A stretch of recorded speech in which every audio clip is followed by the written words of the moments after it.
Capítulo 7. A arte da confrontação. Cura pela palavra de Deus para o conflito. Livro de Números, capítulo 12, versos 1 a 16. Miriam e Arão começaram a criticar Moisés, porque ele havia se casado com uma mulher etíope. Será que o Senhor tem falado apenas por meio de Moisés? Perguntaram. Também não tem ele falado por meio de nós? E o Senhor ouviu isso. Ora, Moisés era um homem muito paciente, mais do que qualquer outro que havia na terra. Imediatamente o Senhor disse a Moisés, a Arão e a Miriam: dirijam-se à tenda do encontro, vocês três. E os três foram para lá. Então o Senhor desceu numa coluna de nuvem e, pondo-se à entrada da tenda, chamou Arão e Miriam. Os dois vieram à frente e ele disse: ouçam as minhas palavras.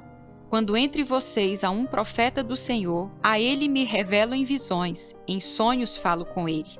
Não é assim, porém, com meu servo Moisés, que é fiel em toda a minha casa. Com ele falo face a face, claramente, e não por enigmas. E ele vê a forma do Senhor. Por que não temeram criticar meu servo Moisés? Então, a ira do Senhor acendeu-se contra eles, e ele os deixou. Quando a nuvem se afastou da tenda, Miriam estava leprosa. Sua aparência era como a da neve.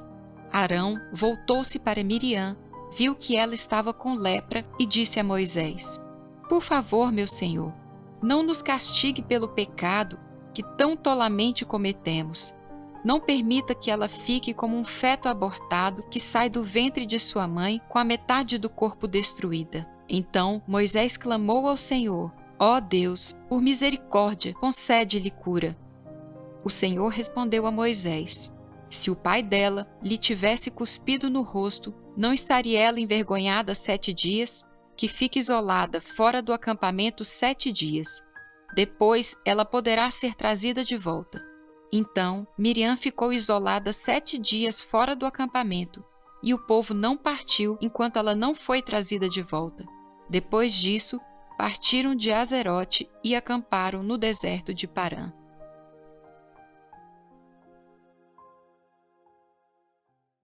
Arão e Joquebede tinham filhos que deixariam orgulhosos qualquer casal. Eles tornaram-se pessoas de grande projeção no reino de Deus. Moisés, o líder dinâmico e legislador incomparável; Arão, o primeiro sumo sacerdote da história de Israel; Miriam, a grande profetisa.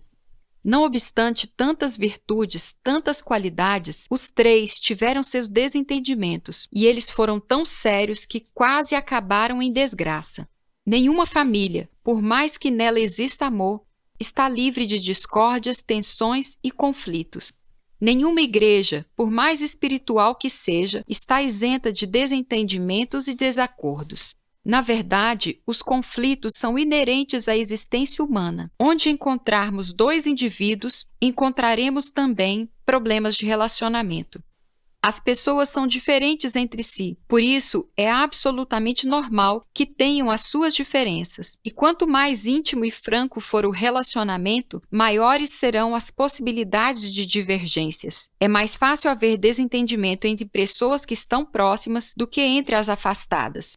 Da mesma forma, é mais provável haver guerra entre países limítrofes do que entre aqueles que estão separados por quilômetros de distância. Os conflitos fazem parte da vida. A maturidade de uma pessoa evidencia-se precisamente na sua aptidão em superar as divergências de maneira lúcida e construtiva. Precisamos, portanto, aprender a arte da confrontação. Instaurando o conflito. Conta a Bíblia que certo dia Arão e Miriam foram procurar Moisés para repreendê-lo. O motivo da discórdia, aparentemente, era o fato de que Moisés havia desposado uma mulher etíope. Não sabemos quem era ela. Alguns comentaristas afirmam que era Zípora, com a qual Moisés se casou 40 anos antes na terra de Midian. Outros dizem que era outra e que Moisés a desposara enquanto estava no deserto.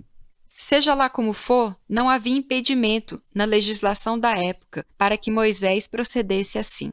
Por que então Arão e Miriam se incomodaram tanto com isso? Seria pelo fato de a mulher etíope, ou seja, africana, possivelmente negra, estariam os irmãos dele dando mostras de racismo? Na verdade, a reclamação não passava de um pretexto para brigar, apenas uma cortina de fumaça. O que estava realmente em jogo era o prestígio e a autoridade da liderança. O que de fato acontecia ali era uma luta pelo poder. Porventura tem falado o Senhor somente por Moisés? Não tem falado também por nós? Disseram eles no verso 2. Arão e Miriam sentiam-se preteridos, estavam com ciúmes do irmão mais famoso e da sua projeção. Ficaram bastante aborrecidos. Por quanto tempo os dois irmãos alimentaram aquele ciúme?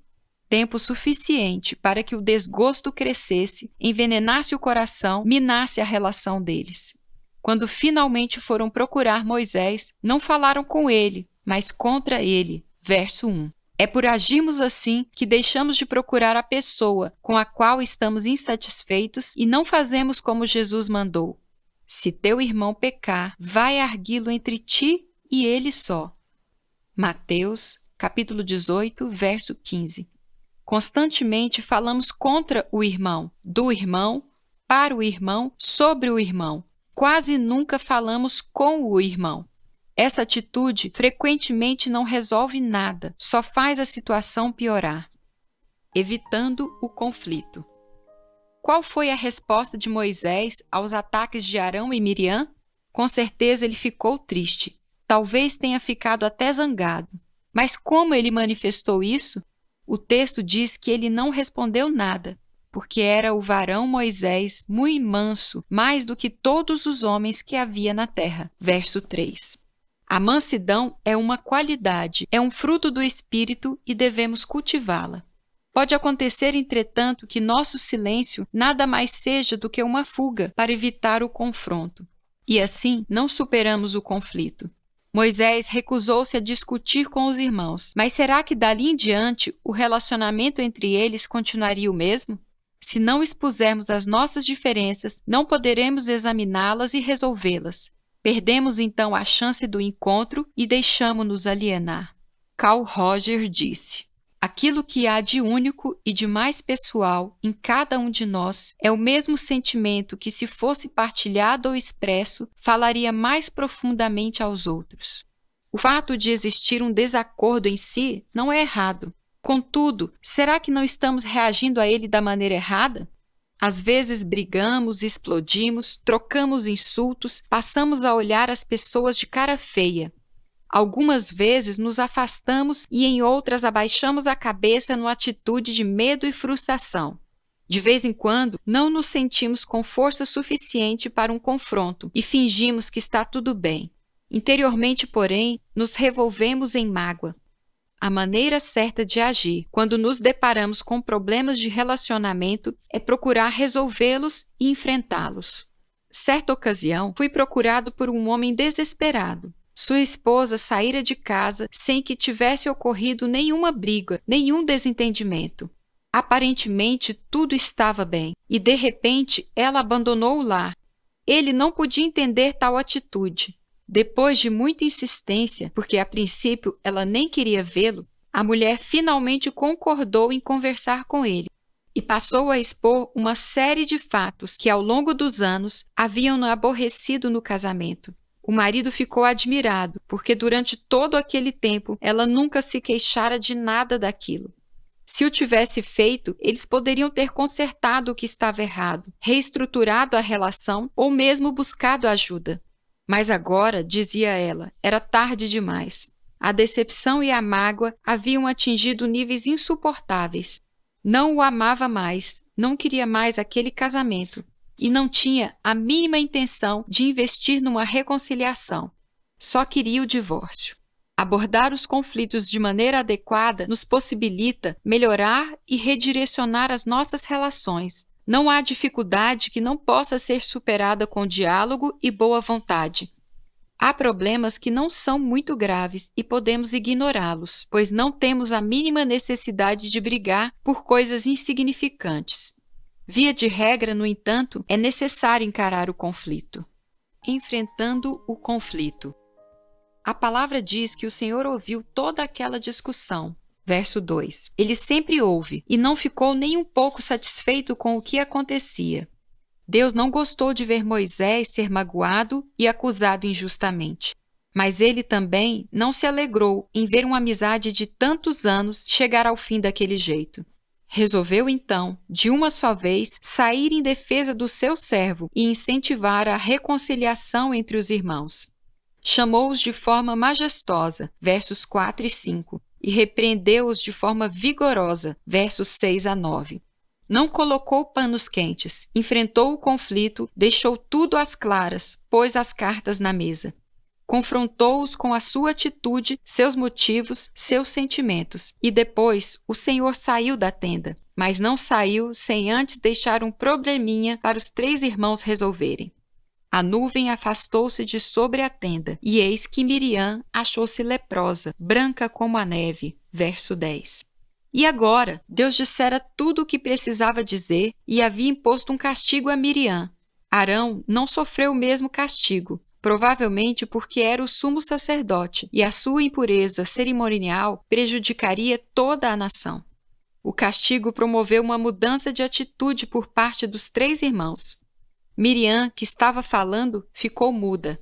Arão, que estava acusando, pediu desculpas e disse a Moisés: Ai, Senhor meu, não ponhas, te rogo, sobre nós este pecado, pois loucamente procedemos e pecamos. Verso 11. E Moisés, que estava calado, falou. Intercedeu pela irmã querida. Ó Deus, rogo-te que a cures. Verso 13.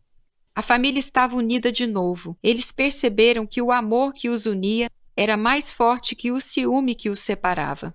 Nós que enfrentamos desavenças com pessoas próximas e amadas, poderemos chegar à mesma conclusão, mas será necessário um castigo de Deus para que cessem as brigas e resolvam-se os conflitos? O fato é que, confrontando Arão, Miriam e Moisés com a sua discórdia, Deus gerou as condições para que eles a assumissem e a superassem. Façamos o mesmo, se enfrentarmos os conflitos com coragem, tratando as pessoas com cortesia e sinceridade, evitando as generalizações, as acusações e as projeções, procurando enxergar o ponto de vista alheio, poderemos superar os desentendimentos. Teremos condições de resgatar relações valiosas que andavam estremecidas. Superando o conflito. A iniciativa de Arão e a intercessão de Moisés trouxeram esperança para o caso de Miriam. Ela seria curada, mas a lepra era uma doença que tornava as pessoas cerimonialmente impuras. O procedimento de purificação durava 7 dias.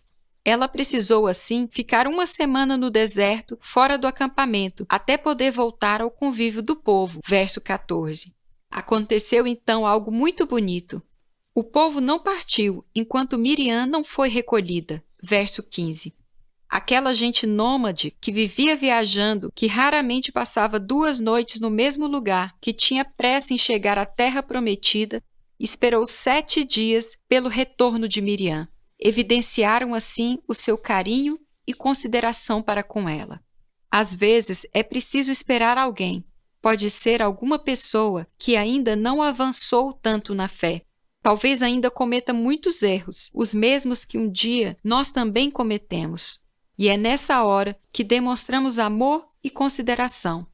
O apóstolo Paulo aconselha: Irmãos, se alguém for surpreendido em alguma falta, vós que sois espirituais, corrigi-o com espírito de brandura e guarda-te para que não sejas também tentado. Levai as cargas uns dos outros, e assim cumprireis a lei de Cristo. Gálatas 6, versos 1 e 2. As diferenças entre Moisés e seus irmãos foram superadas. Os empecilhos emocionais que se colocaram entre eles foram removidos, de forma que poderiam gozar novamente da proximidade e da estima que lhes eram tão caras. Só depois disso, o povo de Deus pôde seguir em frente. A existência de conflitos não é indício de falta de saúde numa relação. A incapacidade de resolvê-los, sim, é doentia. Muitas vezes deixamos de enfrentar os desentendimentos de forma madura quando eles aparecem. Negamos, lamentamos, postergamos, comentamos, remoemos, agravamos o problema. mas não o confrontamos nem o resolvemos. O pastor de uma certa igreja passou a tratar muito mal suas ovelhas. Ele sempre fora um ministro amigo e correto. Nos últimos meses, porém, tornara-se um tirano insuportável. Vivia de cara amarrada, brigava com todo mundo, tratava os crentes com aspereza. Seus sermões transformaram-se numa repetição de queixas amargas e agressivas. A membresia inconformada já cogitava em substituí-lo. Não se falava em outra coisa nos corredores do templo, nas salas da escola dominical e nas casas dos irmãos. Todos reclamavam da situação, mas ninguém tinha a coragem de tomar a atitude certa, ir ao pastor e conversar com ele. Claro, cada um dos irmãos tinha uma ótima desculpa para não fazer isso. Assim, a situação ia só piorando. Por fim, um experiente diácono, vendo o rumo perigoso que as coisas estavam tomando, decidiu abordar aquele ministro. Foi até a sua casa e, de forma polida, porém firme, falou-lhe que não concordava com suas atitudes e com o comportamento que vinha tendo. Disse-lhe também que os irmãos estavam muito descontentes com o que estava acontecendo e poderiam até exonerá-lo. Perguntou a ele se estava passando por algum problema e ofereceu-se para ouvi-lo e ajudá-lo. O pastor, então, em meio a lágrimas, começou a abrir-lhe o coração e falar-lhe de uma série de dificuldades que vinha enfrentando em silêncio nos últimos meses. Passava por uma grave crise conjugal, problemas financeiros, enfermidades na família. Sentia-se irritado, confuso e esgotado. Abatido, confessou que pensava até mesmo em abandonar o ministério. Essa não foi a última vez em que os dois homens oraram e choraram juntos na presença do Senhor, mas foi o momento em que, de fato, as coisas começaram a mudar.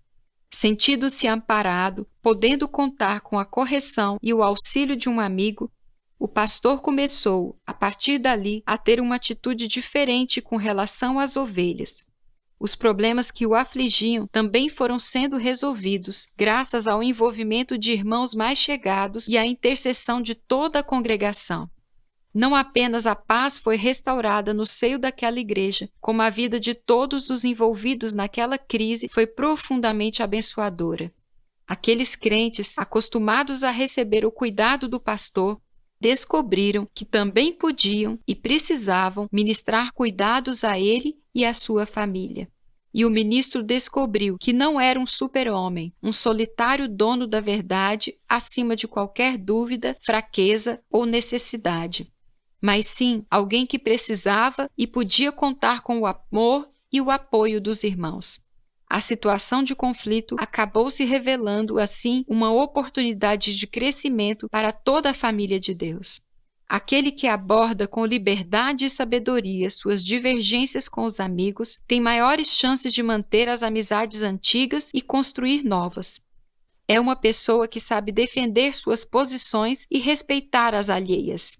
É alguém que sabe conviver com a diferença. É um promotor da saúde e da reconciliação. É um defensor da justiça e da paz. Tudo isso faz dele uma pessoa notável. Dediquemo-nos, pois, a aprender e a exercitar a arte da confrontação.